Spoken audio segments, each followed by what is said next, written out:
Before I ever agreed to sell anything, my daughter-in-law had already called a luxury broker, priced my penthouse at $3.2 million, and started planning where the money would go. She thought my silence meant permission. She was about to learn how wrong she was. The text arrived at precisely 8 in the morning while I was watering the hydrangeas on my balcony. My daughter-in-law, Vanessa, wanted to meet for lunch at Bistro Zinc, an upscale French place in downtown Boston. The message was concise. Let's talk about the future. I wiped my hands on my apron and set the watering can down. At 64, after 30 years, as a civil structural engineer, I had learned to read stress points long before a beam actually buckled. Vanessa's invitation carried a structural tension I knew all too well.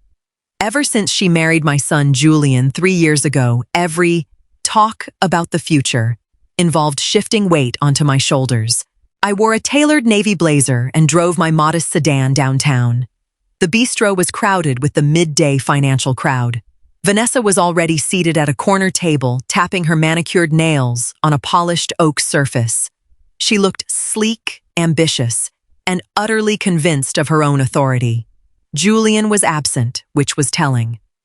My son preferred avoiding friction, leaving his wife to handle the difficult maneuvers. "Evelyn, thanks for coming," Vanessa said, barely waiting for me to sit before signaling the waiter. She didn't order food, just sparkling water for both of us. She laid out a leather-bound planner, opening it with practiced precision. "We need to streamline our family assets." She began, her tone brisk and corporate. "Julian's firm is expanding, and we need liquidity for a major commercial investment in Cambridge." I took a slow sip of water, watching her eyes. "Liquidity." Vanessa smiled, a thin mechanical curve of her lips that didn't reach her eyes. She leaned across the table, whispering with unearned confidence, "We're selling the penthouse." I placed my glass down, softly, feeling the cool glass beneath my fingertips. I smiled back, keeping my voice perfectly level. "Who's we?" Vanessa blinked, her composure flickering for just a fraction of a second. Vanessa's expression hardened into a look of polite condescension. "Julian and I, of course. We've been living in the Beacon Hill property for 2 years now. It makes no financial sense to keep such a high-value asset tied up just for housing when that capital could double in tech real estate." She spoke as if explaining basic arithmetic to a child. What Vanessa conveniently overlooked was the fundamental history of that concrete and steel structure. I designed the structural retrofits for that historical building 20 years ago. When the developer struggled with foundation settling, I took the top-floor unit as part of my compensation, paying off the remaining mortgage with my late husband's life insurance and my own pension. "Julian hasn't mentioned this investment to me," I said quietly. "Julian agrees with me," Vanessa replied, instantly pulling a printed sheet from her planner. "We've already spoken with a luxury broker. The current market valuation is $3.2 million. We can list it by next month." She pushed the paper across the table. It was an informal market analysis, complete with projected commission fees and net proceeds. She had already calculated her share of the profit down to the last cent. "You've been very thorough," I noted, scanning the numbers. "Efficiency is key, Evelyn," she said, leaning back confident she had established dominance. "You live comfortably in your suburban townhouse. You don't need a $3 million property sitting empty whenever Julian and I decide to move out." "It isn't empty. You live there," I reminded her. "And we're ready to move on," she said smoothly. "So selling it is the logical next step for the family." She assumed my quietness was submission. She assumed that because I allowed my son to live in my property, rent-free, to help him save money, the title had somehow transferred through proximity. I slid the paper back across the white tablecloth without signing or marking it. I left the bistro without arguing. On the drive home, I didn't feel anger. I felt a clear, cold clarity. For 3 years, I had quietly paid the annual property taxes, the hefty homeowners association fees, and the structural maintenance costs for the Beacon Hill penthouse. I had done it out of maternal support, wanting to give Julian a strong financial foundation. But support had been mistaken for passivity. That evening, I logged into my bank portal. Instead of setting up the automatic wire transfer for the upcoming quarterly property tax bill of $12,000, I canceled the recurring payment. The next morning, I called the building's management office. The manager, Arthur, had known me for 2 decades. "Evelyn, good to hear from you," Arthur said. "Are you stopping by this week?" "Not today, Arthur," I replied calmly. "I'm calling to update the primary contact information for Unit 12B. Moving forward, please forward all operational invoices, monthly HOA dues, and utility assessments directly to Julian." There was a brief pause on the line. "To Julian, are you transferring management?" "Julian and Vanessa are handling the day-to-day living expenses now," I said. "If the payments aren't settled by the 15th, please apply the standard late fees to their account, just as you would with any occupant." "Understood, Evelyn. I'll update the system today." 2 days later, Julian called. His voice was hesitant. "Mom, I got a notification from the HOA portal. It says my debit card is linked for the monthly $3,000 maintenance fee. Is there a glitch?" "No glitch, Julian," I said, pruning my potted ferns in the kitchen. "You're 34, running a successful engineering group. It's time you covered the living costs of the home you occupy." He cleared his throat, clearly uncomfortable. "Vanessa said you two had lunch." "We did," I said softly. She had a lot of ideas about the future. By the following week, the financial reality began to set in for my son and his wife. Vanessa was used to a lifestyle financed by the absence of major living overhead. Without rent or property expenses, they had spent lavishly on international vacations, designer wardrobes, and high-end dining. On Thursday evening, Julian showed up at my townhouse alone. He looked tired, his tie loosened, holding a folder under his arm. "Mom, we need to talk," he said, stepping into the foyer. I poured him a cup of black coffee and sat opposite him in the living room. "What's on your mind, Julian?" He laid the folder on the glass coffee table. "Vanessa wasn't trying to be disrespectful at lunch. She's just ambitious. The Cambridge commercial project is a real opportunity, but we need collateral. If we list the penthouse, we can clear $2 million after taxes and fees." "Julian," I said, gently looking at my son. "Why do you keep saying, 'we'?" He frowned, shifting in his seat. "Because we're family. You always said, 'What's yours is mine.'" "I said, 'My support is yours,'" I corrected him firmly. "The penthouse is an asset I earned through 30 years of calculations, site inspections, and financial discipline. It is legally and entirely in my name." Vanessa already called a real estate agent for a walkthrough this Saturday. He blurted out, unable to hide the panic in his voice. "She promised the firm we'd have the capital ready by the end of the quarter." I leaned back, taking in the scene. My son was caught between his wife's unyielding ambition and his mother's sudden, firm boundaries. He hadn't stopped her because he hoped I would simply surrender the property to keep the peace. "Cancel the walkthrough." "Julian," I said, my voice quiet but unyielding. "Mom, please," he pleaded. "It's already scheduled." "Then reschedule your expectations," I replied. On Friday, I decided to visit the Beacon Hill building myself. I didn't use the main entrance. I took the service elevator to the basement management office to review the building's historical records, as I was still on the advisory board for structural upkeep. While discussing elevator maintenance with Arthur, he offhandedly mentioned something that made me freeze. "It's a good thing Julian is getting the unit appraised," Arthur said, filing a stack of permits. "The staging company he hired brought in furniture samples yesterday." "Staging company?" I asked, keeping my tone strictly neutral. "Yes, Vanessa signed the authorization form as the resident owner," Arthur said, pulled a paper from a folder and handing it to me. "She listed the property as pending sale." I looked at the document. Vanessa had signed her own name under owner representative using a forged digital signature pad to bypass the front desk verification. She hadn't just invited me to lunch to ask for the penthouse. She had already initiated the sale process behind my back, assuming I would feel too embarrassed or pressured to stop it once the momentum started. A cold, methodical precision took over my thoughts. As an engineer, when you discover an unauthorized modification to a load-bearing structure, you don't argue with the contractor. You issue a stop work order immediately. I took out my phone and called my legal counsel, an old colleague who specialized in Boston real estate law. "David," I said, as soon as he answered. "I need a formal cease and desist order drafted for an unauthorized real estate listing on my Beacon Hill property. And I need a copy delivered to a staging company by 5 o'clock today." "Who's trying to list it, Evelyn?" David asked, surprised. "My daughter-in-law," I answered. "She forgot whose name is on the deed."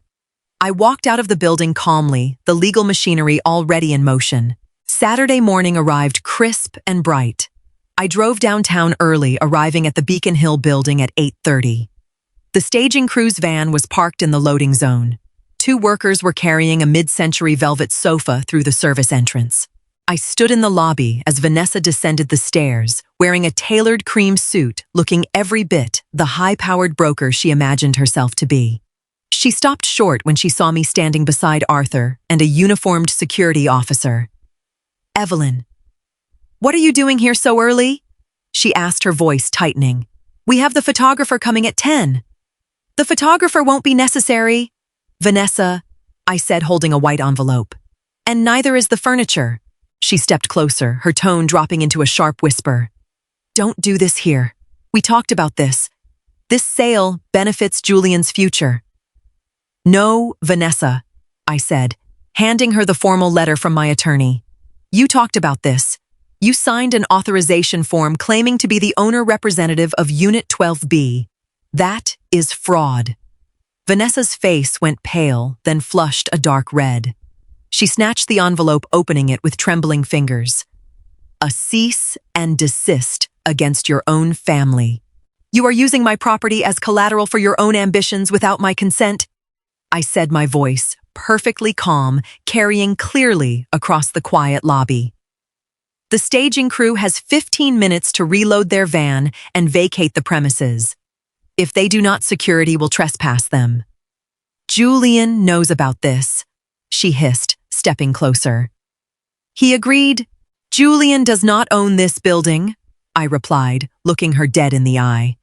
"I built my career in an industry dominated by men who tried to walk over my work. I know exactly how to protect what I own. You made a severe miscalculation." She stood frozen as the security guard politely instructed the movers to turn around. By noon, my townhouse phone was ringing off the hook. I didn't answer. I sat in my garden drinking tea and reading a technical journal.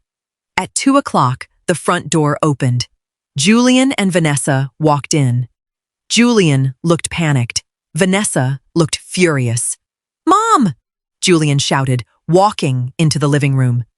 "What did you do?" "The real estate agent canceled the agreement and the staging company billed us a $2,000 cancellation fee. I protected my property," I said, setting my teacup down. Vanessa stepped forward, dropping her handbag onto the table. "You embarrassed us. I spent weeks setting up that commercial deal. We needed that equity." "You needed my equity," I corrected her sharply. "You sat across from me at Bistro Zinc and informed me, not asked, informed me that you were selling my penthouse. You assumed that because I am a widow and a mother, I would yield to your pressure. It's Julian's inheritance anyway," Vanessa snapped, dropping all pretense of subtlety. "Why wait until you're gone for him to use it when he needs it right now?" The room went dead silent. Julian winced, turning to look at his wife. "Vanessa, stop." I stood up slowly. I am not a tall woman, but decades of managing construction sites had taught me how to command space without raising my voice. An inheritance is a gift left behind after a life is complete, I said, staring directly at Vanessa. It is not a line of credit for you to draw against while I am still standing here living my life. You treated my hard work as your birthright. Mom, she didn't mean it like that. Julian stammered, stepping between us. She meant every word, Julian, I said, turning my gaze to my son. And the worst part is you let her say it, because you were too weak to tell her no. Julian looked down at the floor, unable to meet my eyes. The silence in the living room was heavy, suffocating. Julian, I said softly, my tone shifting from anger to a profound, disappointed clarity. I spent my entire life making sure you had every advantage. I paid for your engineering degree. I gave you a place to live so you could build your savings. But I failed to teach you how to stand on your own feet. Mom, I'm sorry, he whispered. Sorry doesn't pay the property taxes you expected me to keep covering while you plan to sell the roof over your own head, I replied. Vanessa grabbed Julian's arm, her voice laced with venom. Fine. Keep your precious apartment. We'll find another way to fund the investment. But don't expect us to come around here anymore. She pulled him toward the door, but Julian didn't move immediately. He looked at me torn, waiting for me to offer a compromise to soften the blow, to be the forgiving mother who sweeps the conflict under the rug. I didn't offer a lifeline. I simply stood there, waiting. Julian! Vanessa demanded, her grip tightening on his jacket. Let's go. Julian looked at me one last time, his mouth opening as if to say something, but no words came out. He turned and followed his wife out the door. The heavy oak door clicked shut behind them. I sat back down at my table. My hands were completely steady. I felt a quiet sorrow for my son, but no regret for my actions. A building cannot stand on a fractured foundation, and neither could my relationship with my children if it was built on entitlement. That evening, I drafted a formal letter to my property manager. It was time to make permanent structural changes to Unit 12B. 30 days later, the 60s-era property tax reassessment came due, along with the quarterly utility reconciliation for the Beacon Hill penthouse. Without my automatic payments covering the balance, the notices had accumulated directly in Julian's mailbox. On a Monday morning, I met with David at his law office overlooking the Boston Harbor. On the desk lay the new lease agreement and the formal eviction notice for non-payment of resident fees, prepared according to Massachusetts housing laws. Julian walked into the office alone. He looked defeated. His eyes were dark, his suit unpressed. He sat in the chair beside me without looking at David. Vanessa moved back to her parents' place in Rhode Island last night, Julian said quietly, his voice hollow. The commercial deal fell through because we couldn't raise the capital, and the HOA sent a legal demand for $8,000 in past due fees. I listened without interrupting. She told me if I didn't get you to sign the deed over, she was going to file for separation. He continued staring at his hands. She only saw the penthouse. She only saw what you could give us. And what did you see, Julian? I asked gently. He looked up at me, tears welling in his eyes. I saw an easy way out. I was afraid to fail, so I let her push you. I reached across the table and placed my hand over his. Acknowledging that is the first real step you've taken toward maturity in a long time. I nodded to David, who pushed 2 documents across the desk toward Julian. This is a 60-day notice to vacate Unit 12B, David explained neutrally. And this is a payment arrangement structure for the outstanding HOA fees, which will be deducted from your personal account over the next 6 months. Julian looked at the papers, then at me. You're kicking me out. I am ending your tenancy, I said firmly. Because as long as you live in my achievement, you will never build your own. 3 months later, the Beacon Hill penthouse was completely transformed. I didn't sell it. Instead, I leased the property to a reputable architectural firm to use as their downtown satellite office, generating a substantial monthly rental income.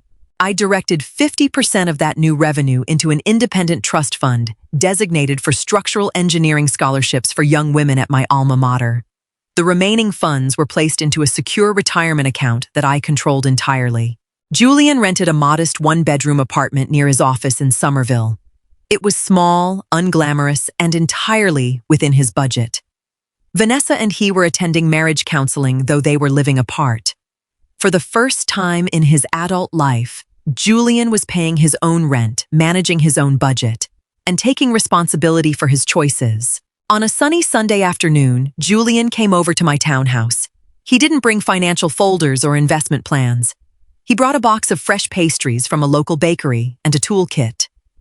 The gate latch in the garden was sticking when I walked in, he said, holding up a wrench. Mind if I take a look at it? I smiled, setting down 2 mugs of coffee on the patio table. I'd appreciate that, Julian. As I watched my son work on the iron gate grease on his hands and determination on his face, I felt a deep sense of peace. The boundary I had drawn hadn't destroyed my family. It had cleared away the decay of entitlement that was threatening to collapse it. The penthouse remained mine, a testament to my past labor. But watching Julian fix the gate with his own hands, I knew he was finally learning how to build a future of his own.